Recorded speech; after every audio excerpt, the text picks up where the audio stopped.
الحمد لله وكفى والصلاة والسلام على عباده الذين اصطفى أما بعد فقد قال الله تبارك وتعالى في محكم التنزيل بعد أعوذ بالله من الشيطان الرجيم بفضل بسم الله الرحمن الرحيم قل هل يستوي الذين يعلمون والذين لا يعلمون إنما يتذكر أولو الألباب صدق الله العلي العظيم.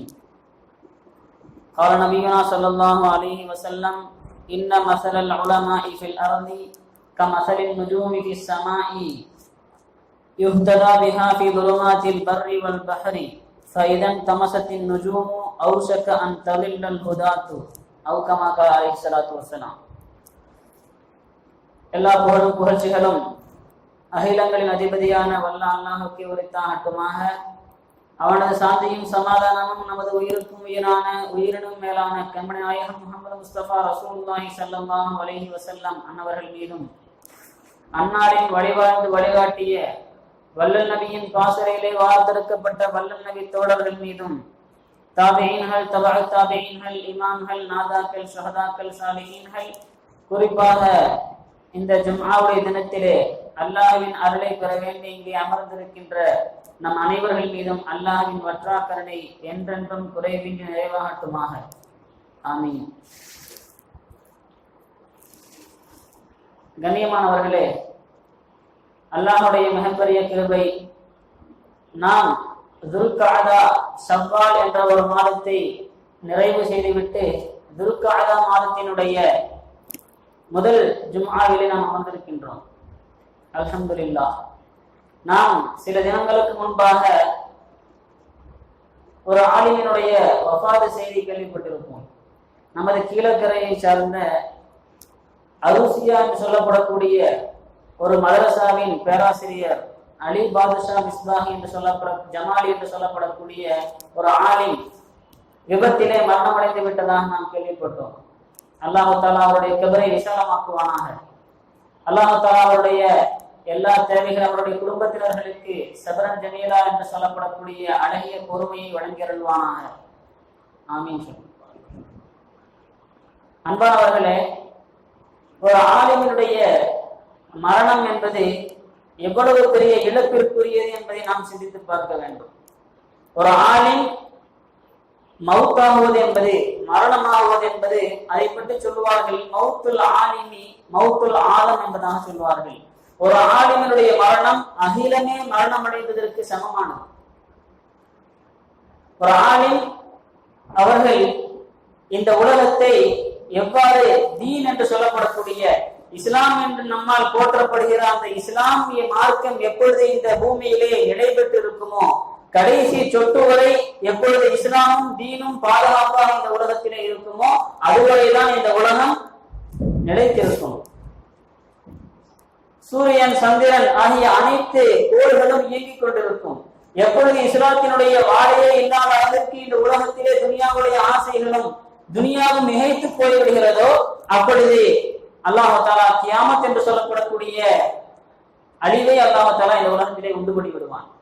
அப்பொழுது நாம் சிந்தித்து பார்க்க வேண்டும், ஒரு ஆலிமுடைய மரணம் எப்படி ஆலமுடைய மரணமாக ஆக முடியும் என்பதாக பார்த்தோம் என்று சொன்னால், ஒரு ஆலிம் இருக்கின்றாரே அவர் இந்த உலகத்திலே தீனை பாதுகாக்கக்கூடிய மிகப்பெரிய ஒரு கேந்திரமாக திகழக்கூடியவர்.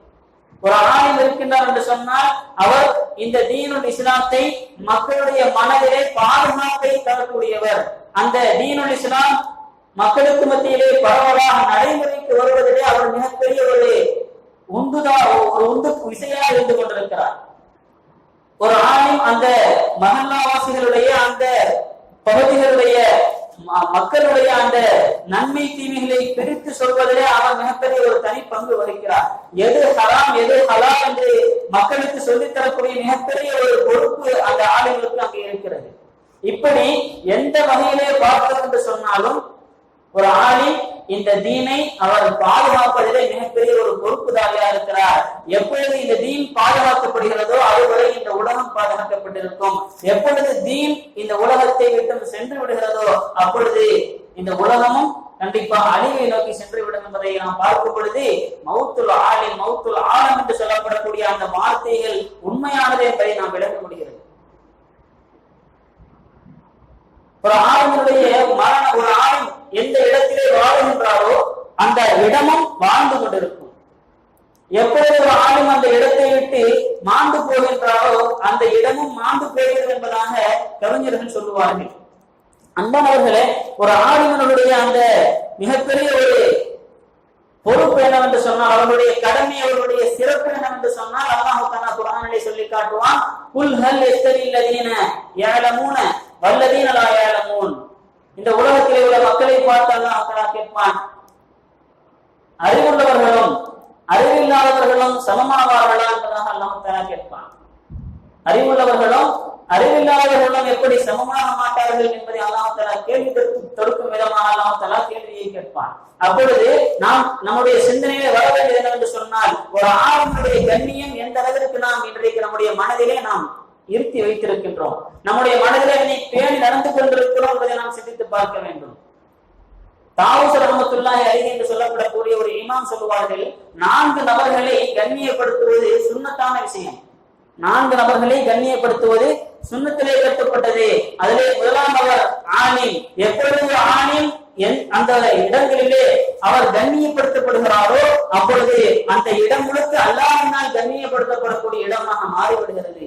எப்பொழுது ஆலிம் அங்கே மதிப்பதற்கு பதிலாக அங்கே அவர் கேவலப்படுத்தப்படுகிறாரோ, உதாசீனப்படுத்தப்படுகிறாரோ, அப்பொழுது அந்த பகுதிகளும் அல்லாஹ்வின் மூலமாக அந்த பகுதிகள் அல்லாஹ்வுடைய அருளை விட்டும் தூரமாகி போவதை நாம் பார்க்க முடியும். எனவேதான் சொன்னார்கள், முதலாவதாக கண்ணியப்படுத்துவதிலே சுன்னத்தான ஒரு நபர் ஆலிமாக இருந்து கொண்டிருக்கிறார். அடுத்த நபர் யார் என்று தெரியுமா? வயோதிகர்கள். நபிகள் நாயகம் ஸல்லல்லாஹு அலைஹி வஸல்லம் சொல்வார்கள், யார் பெரியவர்களுக்கு மரியாதை செய்யவில்லையோ, யார் சிறியவர்கள் மீது இரக்கம் காட்டவில்லையோ அவர்கள் நம்மை சார்ந்தவர் அல்ல என்பதாக சொல்லுவார்கள். அந்த அடிப்படையில் நாம் பார்க்கும் பொழுது பெரியவர்களுக்கு நாம் இன்றைக்கு கண்ணியம் செய்வது என்பது மிகப்பெரிய ஒரு கடமையாக இருந்து கொண்டிருக்கிறது. இன்றைக்கு நாம் வயதுகளை பார்த்து கேவலமாக பார்த்து கொண்டிருக்கிறோம். இன்றைக்கு ஏதோ வசைப்பாடுகளை அவர்களை பார்த்து நாம் பேசிக் கொண்டிருக்கிறோம். உங்களுக்கு வயசாகி போச்சு, உங்களுக்கு தான் என்ன தெரியும், நான் தான் இளமையாக இருந்து கொண்டிருக்கிறேன், எனக்கு தான் எல்லாம் தெரியும் என்பதாக சொல்லி வயோதிகர்களை அங்கே புறக்கணிப்பதை நாம் பார்த்துக் கொண்டிருக்கிறோம். நாயகம் ஸல்லல்லாஹு அலைஹி வஸல்லம் இன்னொரு இடத்திலே சொல்வார்கள், உங்களுடைய பெரியவர்களிடத்திலே உங்களுக்கு பரக்கத் இருக்கிறது என்பதாக சொல்வார்கள். உங்களிலே இருக்கக்கூடிய முதிய வயது முதிர்ந்தவர்கள் இருக்கிறார்கள் அல்லவா, அவர்களை கொண்டு உங்களுக்கு பரக்கத் இருக்கிறது என்பதாக நாயகம் ஸல்லல்லாஹு அலைஹி வஸல்லம் சொல்லி காட்டுவார்கள். அப்படிப்பட்ட அந்த வயோதிகர்களை நாம் கண்ணியப்படுத்துவது என்பது, அந்த வயது முதிர்ந்தவர்களை நாம் அவர்களுக்கு மரியாதை செய்வது என்பது சுன்னத்திலே கட்டுப்பட்ட விஷயம் என்பதாக அந்த இமாம் நமக்கு சொல்லி தருவார்கள். அடுத்தபடியாக நாம் பார்த்தோம் என்று சொன்னால் அரசர்கள். அரசர் என்று சொன்னால் அந்த காலத்திலே அரசர்கள் இருந்தார்கள். இந்த காலத்திலே பார்த்தோம் என்று சொன்னால் நமக்கு ஏற்படுத்தப்பட்டிருக்கிற பொறுப்புதாரிகள். அந்த பொறுப்புதாரிகள் எந்த வகையில் வேண்டுமானாலும் இருக்கலாம். நம்முடைய மஸ்ஜிதுகளுடைய பொறுப்புதாரிகளாகவும் இருக்கலாம், அல்லது நம்முடைய குடும்பத்தினுடைய பொறுப்புதாரிகளாகவும் இருக்கலாம், நம்முடைய பள்ளி கல்விகளுடைய அந்த பொறுப்புதாரிகளாகவும் இருக்கலாம். இப்படி யார் ஒரு நபர்களுக்கு பொறுப்புதாரிகளாக இருக்கிறார்களோ அவர்களை கண்ணியப்படுத்துவது, அவர்களுக்கு சங்கை செய்வது என்பது சுன்னத்திலே கட்டுப்பட்ட விஷயம் என்பதாக சொல்லுவார்கள். ஏனென்று சொன்னால் நீதமான அரசர்கள் நாளை அரசுடைய நிழலில் இருப்பார்கள் என்பதாக நாயகம் ஸல்லல்லாஹு அலைஹி வஸல்லம் சொல்லியிருக்கிறார்கள். அப்படிப்பட்ட அரசுடைய நிழலில் பெற தகுதியான அந்த நபர்களுக்கு நாம் கண்ணியம் செலுத்தணும் என்று சொன்னால் அல்லாஹ் தஆலா நம்மை பார்த்து மகிழ்வுறக்கூடிய ஒரு சூழ்நிலை நாம் அங்கே பார்க்க முடியும். அடுத்ததாக பார்த்தோம் என்று சொன்னால் பெற்றோர்கள். இன்றைக்கு பெற்றோர்களுடைய நிலைமை நம்முடைய குழந்தைகளிடத்திலே எந்த அளவிற்கு அது பேணப்படுகிறது, எந்த அளவிற்கு அது அதனுடைய அந்த கண்ணியம் அவர்களுடைய உள்ளத்தில் இருக்கிறது என்பதாக பார்த்தோம் என்று சொன்னால் ஒரு குறிப்பிட்ட வயதிற்கு மேல் அவர்களை மதிக்காத ஒரு போக்கை நாம் பார்க்க முடியும்.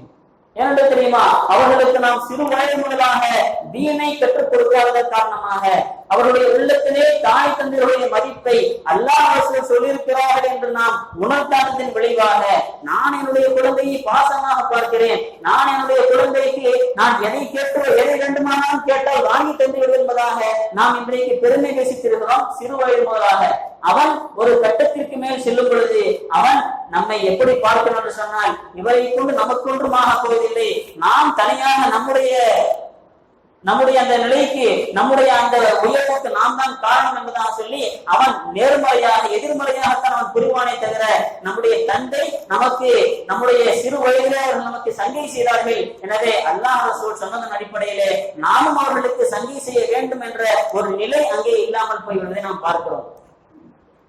எப்பொழுது அந்த அந்த குழந்தைக்கு அவர்கள் தீனை அவர்களுக்கு அந்த சிறு வயது முதலாக அவர்களுடைய மனதிலே ஏற்படுத்தவில்லையோ, தீனை ஊட்டி தரவில்லையோ, கண்டிப்பாக அந்த குழந்தை நாளைக்கு அந்த பெற்றோர்களை உதாசீனப்படுத்தப்படக்கூடிய ஒரு குழந்தைகளாக மாறி போவதை நாம் பார்க்கிறோம். எனவே தந்தை ஒரு பெற்றோர்கள் என்று சொல்லப்படக்கூடியவர்கள் குழந்தைகளால் கண்ணியப்படுத்தப்படுவது சுன்னத்தான விஷயம். ஏனென்று சொன்னால் அல்லாஹ் தஆலா நிறைய இடங்களில் நாம் பார்க்கலாம்.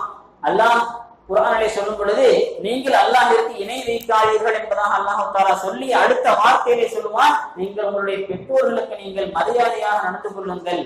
எந்த அளவிற்கு என்று சொன்னால் அவர்களை சீ என்று கூட நீங்கள் சொல்லாதீர்கள் என்பதாக நமக்கு அல்லாஹ் தஆலா பாடம் கற்பிப்பான் நம்முடைய அருள் முறையிலே.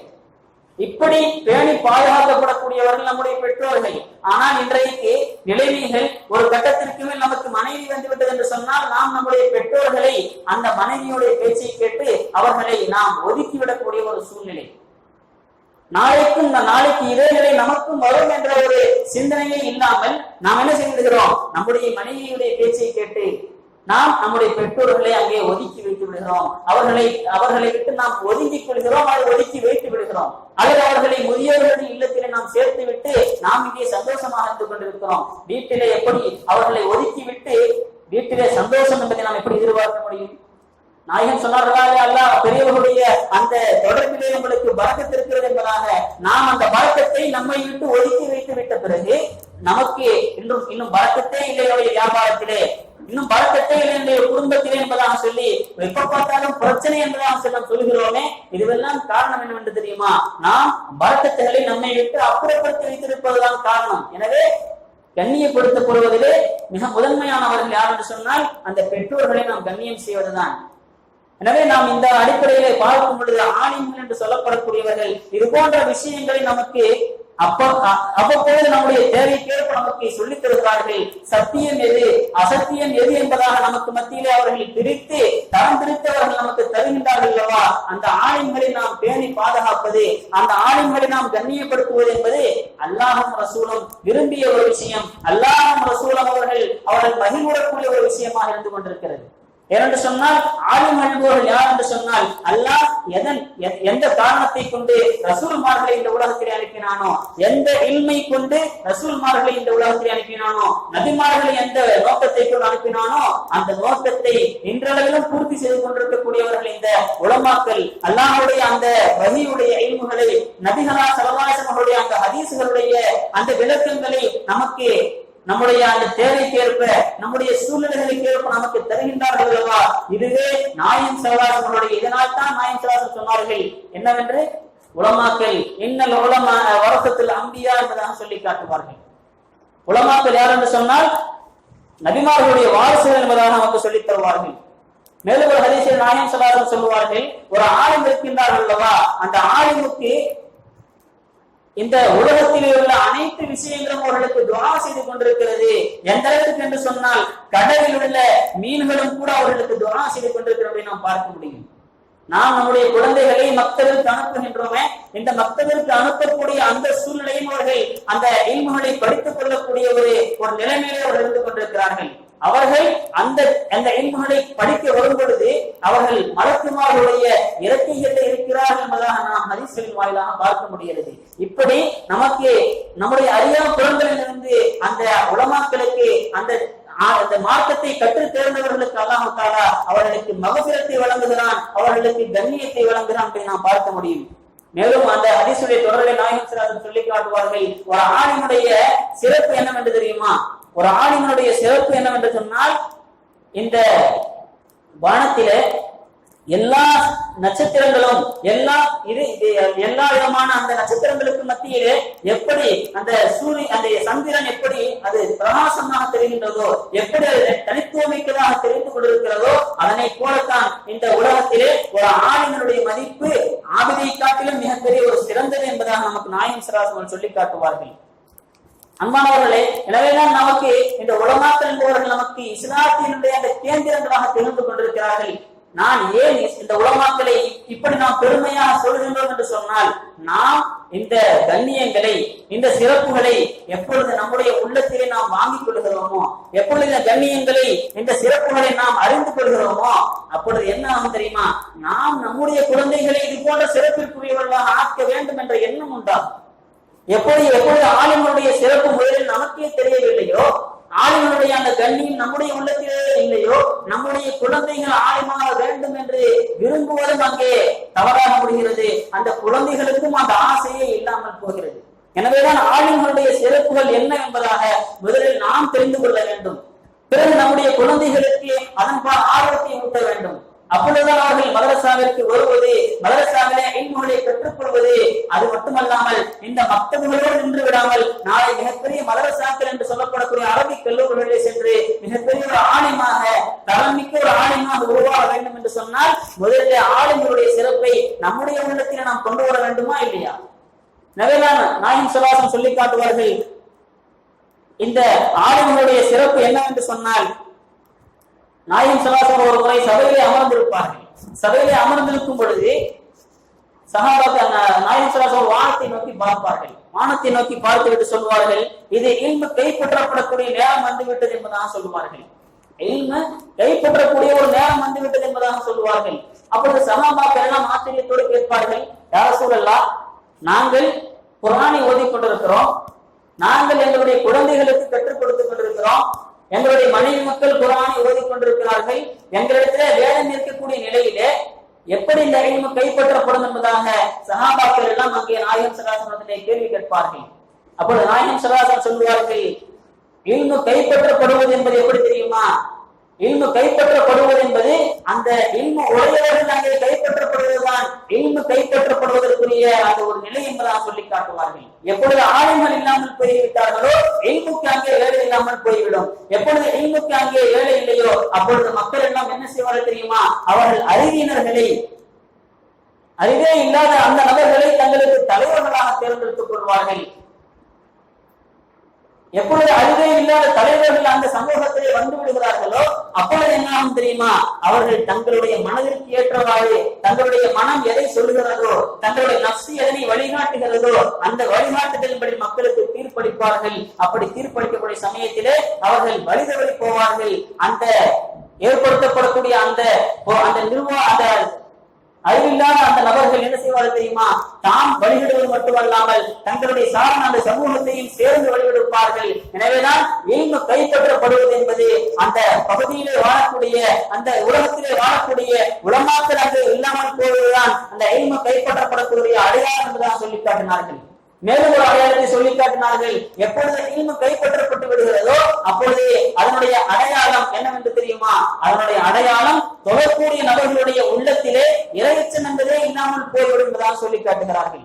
தொழக்கூடிய நபர்களுடைய உள்ளங்களிலே எப்பொழுது இல்மு கைப்பற்றப்பட்டு விட்டதோ அப்பொழுது அவர்கள் தாங்கள் எதற்காக வேண்டி கொள்கிறோம், என்ன ஓதி தொழ வேண்டும், எப்படி நிலையிலே நிற்க வேண்டும், எப்படி ருக்கு செய்ய வேண்டும், எப்படி சுஜூது செய்ய வேண்டும் என்ற அந்த ஒரு அறிவே இல்லாமல் போய் கடைசியிலே அவர்கள் நாம் எதற்காக வேண்டி தொழுகின்றோம் என்ற ஒரு சிந்தனையே இல்லாமல் ஏதோ கடமைக்காக வேண்டி தொழுகிறோம் என்ற ஒரு நிலையிலே தவறுதலாக தவறுகளோடு மிகப்பெரிய ஒரு அறிவில்லாத ஒரு விளைவாக அங்கே தொழுகையுடைய விஷயங்களை கூட தெரியாத ஒரு அளவிற்கு அங்கே தொழுகை நிறைவேற்றக்கூடிய ஒரு சூழ்நிலை அங்கே உண்டாகி போகிறது என்பதாக சொல்லி காட்டுகின்றார்கள். எனவேதான் ஆலிம்கள் என்பவர்கள் இந்த உலகத்திலே மிகப்பெரிய ஒரு மின் விளக்குகளை போல திகழ்ந்து கொண்டிருக்கிறார்கள். எப்படி ஒரு இருட்டான ஒரு அறையிலே நாம் ஒரு விளக்கை நாம் பொருத்தும் பொழுது அந்த அறையே அது வெளிச்சத்தை உண்டாக்குகின்றதோ, வெளிச்சமாகி போகின்றதோ, அதை போல அந்த ஆலிம்கள் அந்த பகுதியை உருவார்கள் என்று சொன்னால், ஆலிம்கள் அந்த பகுதிகளிலே தயாராகிவிட்டார் என்று சொன்னால் அந்த பகுதிகளுக்கு அந்த இருட்டு அறையிலே வெளிச்சத்தை நாம் ஏற்படுத்தியதற்கு சமமான ஒன்றாக இருந்து கொண்டிருக்கிறது. எனவே முதலில் நாம் நம்முடைய குடும்பங்களிலிருந்து நாம் ஆலிம்களை உருவாக்குவதற்கு தயாராக வேண்டும். நம்முடைய குடும்பங்களிலிருந்து அந்த ஆலிம்களிலே, அந்த அரபி மதரசாக்களிலே, மக்தப் மதரசாக்களிலே சென்று சேர்ப்பதற்கு முதலில் நாம் நம்முடைய முழு முயற்சியை நாம் அங்கே செலுத்த வேண்டும். என்று சொன்னால் ஆலிம்கள் இல்லாமல் போவதை பற்றி இமாம் ஹசன் ரஹ்மத்துல்லாஹி அவர்கள் சொல்லி காட்டுவார்கள். ஒரு ஆலிம் இல்லாமல் போவது எப்படி தெரியுமா? ஒரு ஆலிம் இல்லாமல் போவது இந்த உலகத்திலே இஸ்லாம் எப்படி இஸ்லாத்தினை ஒரு மிகப்பெரிய ஒரு பொருளாக எடுத்துக்கொண்டோம் என்று சொன்னால் அதிலே ஏற்பட்ட ஒரு துளையை போல உலகத்திலே ஆலிம்கள் இல்லாமல் போவது இஸ்லாத்திலே ஏற்பட்ட மிகப்பெரிய ஒரு துளை. எப்படி இது போன்ற துளைகள் அதிகமாகி போகின்றதோ, துளைகள் அதிகமாகி போகும் பொழுது அந்த கட்டிடங்களும் எந்த பொருட்கள் எல்லாம் அங்கே சேதாரம் ஏற்படுகிறதோ அது கடைசியிலே ஒன்றும் இல்லாமல் ஆகிவிடுவதை போல எப்பொழுது இந்த ஆலிம்கள் இல்லாமல் போகின்றார்களோ கடைசியிலே இந்த உலகம் ஒன்றுமே இல்லாத ஒரு சூழ்நிலையை சந்திக்க நேரிடும். அல்லாஹ்வின் புறத்திலிருந்து அவர்களுக்கு அந்த இல்மினுடைய அந்த வஹீயினுடைய பரக்காத்துகள் இறங்காமல் போய்விடுவதற்கு அது மிகப்பெரிய ஒரு காரணமாக ஆகிவிடுவதுதான் சொல்லி காட்டுகின்றார்கள். சயீது இப்னு ஜுபைர் ரலியல்லாஹு அன்ஹு அவர்களிடத்திலே மக்கள் எல்லாம் ஒரு கேள்வியை கேட்டார்கள். அதாவது மக்கள் அழிவை நோக்கி சென்று கொண்டிருக்கிறார்கள் என்பதற்கு என்ன அடையாளம்? எந்த அடையாளம் இருந்தால் அவர்கள் மக்கள் எல்லாம் அழிவை நோக்கி சென்று கொண்டிருக்கிறார்கள் என்பதற்கு நாம் அடையாளமாக பார்க்க முடியும் என்பதாக கேட்கும் பொழுது அவர்கள் சொல்லித் தருவார்கள், எப்பொழுது உலமாக்களும் எப்பொழுது ஃபுகஹாக்களும் அங்கே இல்லாமல் போகின்றார்களோ இழக்கப்படுகிறார்களோ அப்பொழுதுதான் அந்த மக்கள் அழிவை நோக்கி சென்று கொண்டிருக்கிறார்கள். காரணம் அவர்களுக்கு தீனுடைய எந்த ஒரு அறிவும் அவர்களுக்கு இல்லாமல் போய்விடும். தீனுடைய அறிவு எப்பொழுது அவர்களுக்கு இல்லாமல் போய்விடுகிறதோ கடைசியிலே அவர்கள் என்ன ஆவார்கள் என்று சொன்னால் தங்களுடைய மனம் போன போக்கில் அவருடைய வாழ்க்கையை செலுத்திக் கொண்டிருப்பார்கள். கடைசியிலே அல்லாஹ்வுக்கு அல்லாஹ்வுடைய ரசூலுக்கு வெறுப்பான ஒரு வாழ்க்கை இந்த உலகத்திலே வாழ்ந்துவிட்டு மாய்ந்து போய்விடுவார்கள். எனவேதான் ஆலிம்கள் என்பவர்கள் இந்த உலகத்திலே மிகப்பெரிய ஒரு கேந்திரங்களாக திகழ்ந்து கொண்டிருக்கிறார்கள். நாம் நம்முடைய குழந்தைகளை ஆலிம்களாக ஆக்க வேண்டும் என்று சொன்னால் ஆலிம்களுடைய சிறப்புகளை இல்முடைய சிறப்புகளை நாம் முதலிலே விளங்க வேண்டும். அல்லாஹ் தஆலா சொல்வான், இர்ஃபஇல்லாஹு அல்லதீன ஆமனு மின்கும் வல்லதீன ஊத்துல் இல்ம தரஜாத். அல்லாஹ் தஆலா ஈமான் கொண்ட மக்களுக்கும் ஈமான் கொண்ட மக்களையும் மேலும் யாருக்கு அல்லாஹ் தஆலா இல்மை கொடுத்திருக்கிறானோ அவர்களையும் அல்லாஹ் தஆலா அவருடைய தரஜாத்தை அல்லாஹ் தஆலா உயர்த்தி கொண்டிருக்கிறான் என்பதாக தன்னுடைய அந்த அருள்மறையிலே அல்லாஹ் தஆலா குறிப்பிட்டு காட்டுவான். அந்த அடிப்படையில் அல்லாஹ் நாம் இழங்க வேண்டும். நம்முடைய குழந்தைகளும் அது போன்ற ஒரு நிலையை எட்ட வேண்டும். இன்றைக்கு நாம் உலகத்திலே மிகப்பெரிய ஒரு நிலையை எட்டுவதற்காக நாம் பாடுபட்டுக் கொண்டிருக்கிறோம். உலகத்திலே இந்த அழிந்து போகக்கூடிய உலகத்திலே ஒரு நிலையை நான் என்னுடைய பிள்ளையை மிகப்பெரிய ஒரு நிலையிலே நாம் கொண்டு சேர்த்து விட்டேன் என்பதாக நாம் நமக்கு மத்தியிலே பெருமை பேசிக் கொள்கிறோம். இந்த உலகத்திலே நாம் அவனை மிகப்பெரிய படிப்புகள் நாம் படிக்க வைத்து விட்டேன் என்பதாக சொல்லி நாம் பெருமைப்பட்டுக் கொள்கிறோம். ஆனால் அல்லாஹ் தஆலா உயர்த்தக்கூடிய இல்மு, அல்லாஹ் தஆலா விரும்பக்கூடிய இல்மு என்று சொன்னால் இந்த தீனுடைய இந்த கல்வியை தான் அல்லாஹ் தஆலா விரும்புகிறான். இந்த கல்வியை யார் தங்களுக்குள்ளே ஏற்படுத்திக் கொள்கிறார்களோ அவர்களை அல்லாஹ் தஆலா குர்ஆனிலே உயர்த்துவதாக அவருடைய தரஜாக்களை இம்மையிலும் மறுமையிலும் உயர்த்துவதாக அல்லாஹ் தஆலா வாக்களித்திருக்கிறான். அப்படிப்பட்ட உயர்ந்த மக்களாக நாமும் மாற வேண்டும், நம்முடைய குழந்தைகளையும் ஆக்க வேண்டும். எனவே நாம் முதலிலே ஆலிம்களுடைய சிறப்புகளை அந்த இல்மினுடைய சிறப்புகளை நாம் தெரிந்து கொள்ள வேண்டும். அதன் அடிப்படையில் நம்முடைய வாழ்க்கையை நம்முடைய குழந்தைகளுடைய வாழ்க்கையை நாம் அமைத்துக் கொள்ள வேண்டும். எனவேதான் நமக்கு மத்தியிலே ஏற்படுத்தப்பட இருக்கின்ற இந்த மதரசாக்களிலே முதலில் நாம் என்ன செய்ய வேண்டும் என்று சொன்னால் நம்முடைய பிள்ளைகள் நாம் கலந்து கொள்ள வைக்க வேண்டும். அந்த பிள்ளைகளை சரியாக நாம் அந்த நேரத்திற்கு அனுப்புவது, நேரத்திற்கு கொண்டு போய் செல்வது என்பதாக நாம் ஸ்கூலுக்கு எப்படி நாம் முக்கியத்துவம் கொடுக்கிறோமோ எப்படி நாம் அதிலே நாம் மிகப்பெரிய ஒரு முயற்சி எடுத்துக்கொண்டு கொண்டு போய் விடுவது, அங்கிருந்து கொண்டு வந்து வீட்டுக்கு சேர்ப்பது என்பதாக நாம் முயற்சிகள் எடுக்கிறோமோ அது போன்று இந்த மதரசாக்களுக்கும் நாம் அவர்களுக்கு முயற்சிகள் எடுக்கும் பொழுது அவர்களுடைய உள்ளத்திலே இந்த இல்மினுடைய மகத்துவம் கண்டிப்பாக அல்லாஹ் தஆலா விளங்க வைப்பான். எப்பொழுது இந்த மகத்துவம் விளங்கி அந்த குழந்தைகள் இந்த இல்முகளை படிக்க ஆரம்பித்து விடுகிறார்களோ அப்பொழுது இந்த மதரசாக்களிலே தரமான பிள்ளைகள் யார் இருக்கிறார்கள் என்பதை நாம் ஆராய்ந்து அவர்களை நாம் அந்த மிகப்பெரிய ஒரு மதரசாக்களை நாம் கொண்டு போய் சேர்க்கும் பொழுது இந்த உலகத்திற்கு ஆலிம்கள் உருவாவதற்கு மிகப்பெரிய அடிப்படை காரணமாக இந்த மக்தப் மதரசாக்கள் இருந்து கொண்டிருக்கிறது. எனவே மக்தப் மதரசாக்களுக்கு நாம் முக்கியத்துவம் கொடுக்கும் பொழுது அதிலே தேரக்கூடிய பிள்ளைகளை எப்படி நாம் ஸ்கூல்ல இன்னைக்கு நல்ல ஒரு நிலைமையில நல்ல ஒரு ஸ்டேஜ்ல ஒரு குழந்தை ஒரு திறமையான ஒரு குழந்தையா வளர்கிறானோ அந்த குழந்தைக்கு நம்ம என்ன செய்வோம், ஒண்ணு நல்ல ஸ்கூல்ல போய் சேர்ப்போம் அல்லது அந்த குழந்தைக்கு நல்ல மிகப்பெரிய ஒரு படிப்பை நாம் கொடுத்து அவர்களை படிக்க வைப்போம். இது போன்று நாம் இந்த மக்தப் மதரசாக்களிலே யார் நல்ல முறையில தேர்வாகிறார்களோ நல்ல முறையில படிக்கிறார்களோ அவர்களுக்கும் நானே செய்வோம் அந்த மிகப்பெரிய ஒரு இல்முகளை அறிந்து கொள்ளக்கூடிய குர்ஆன் ஹதீஸுடைய ஞானங்களை பெற்றுத்தரக்கூடிய அந்த கல்விகளுக்கு முதலில் நாம் அனுப்புவதற்கு நமக்கு முதலில் என்ன செய்ய வேண்டும், நமக்கு மனம் பெற வேண்டும். நம்முடைய பிள்ளைகள் நல்லபடியாக இந்த மக்தப் மதரசாவை ஓத வேண்டும். அதை ஓதி கடைசியிலே மிகப்பெரிய ஒரு நல்ல தரமான ஆலிமாக இந்த உலக உலகத்திலே உருவாக வேண்டும் என்று சொன்னால் அல்லாஹும் ரசூலும் விரும்பக்கூடிய இல்மாக இந்த இல்மு இருந்து கொண்டிருக்கிறது. அல்லாஹும் ரசூலும் நம்மை உயர்த்துவதாக நமக்கு வாக்களித்திருக்கிறார்கள். இந்த உலகத்திலேயும் அவர்களுக்கு கண்ணியம் இருக்கிறது, நாளை மறுமையிலேயும் அவர்களுக்கு கண்ணியம் இருக்கிறது. யார் ஒரு நபரை தங்களுடைய குடும்பத்திலிருந்து ஆஃபிலாக ஆக்கி விடுகிறார்களோ அவர்களுக்கு அல்லாஹ் தஆலா அவரை கொண்டு அந்த குடும்பத்தில் உள்ள 10 நபர்களை அல்லாஹ் தஆலா சொர்க்கத்திற்கு அழைத்து செல்கிறார் என்பதாக நாம் பார்க்கிறோம். எனவே இன்மையில் மட்டுமல்ல கண்ணியம், அல்லாஹ் தஆலா மறுமையிலும் நமக்கு கண்ணியத்தை வைத்திருக்கிறான். எனவே நாம் அந்த இல்முகளுடைய சிறப்புகளை அறிந்து கொண்டு நாம் முதலிலே நாம் குர்ஆனை ஓத தெரியாதவர்களாக இருந்தால் இது போன்ற மதரசாக்களில் நாம் சேர்ந்து கல்விகளை கற்றுக்கொள்வது, அது மட்டுமல்லாமல் நாம் நம்முடைய பிள்ளைகளை கொண்டு வந்து சேர்த்து அவர்களுக்கு ஆலிமாக ஆக வேண்டும் என்ற எண்ணத்தை நாம் ஆரம்பத்திலிருந்து ஊட்டி வளர்க்க வேண்டும். அப்பொழுது நாம் நம்முடைய குடும்பம் அனைவர்களும் கண்டிப்பாக நாளை சேர்ந்து சொர்க்கத்திற்கு சொல்லக்கூடிய ஒரு சூழ்நிலை அல்லாஹ் தஆலா உண்டாக்கி தருவான். அப்படிப்பட்ட ஒரு நல்ல சூழ்நிலை அல்லாஹ் தஆலா அனைவருக்கும் முந்தல் புரிவானாக. நம்மளை பொருந்திக் கொள்ளப்பட்ட மக்களாக அல்லாஹ் தஆலா நம்மையும் நம்முடைய குடும்பத்தினர்கள் நம்முடைய சந்ததிகள் அனைவரையும் அல்லாஹ் தஆலா ஆக்கி வைப்பானாக. வாஹிரு தஅவானா அல்ஹம்துலில்லாஹி ரப்பில் ஆலமீன். அஸ்ஸலாமு அலைக்கும் வரஹ்மத்துல்லாஹி வபரகாத்துஹு.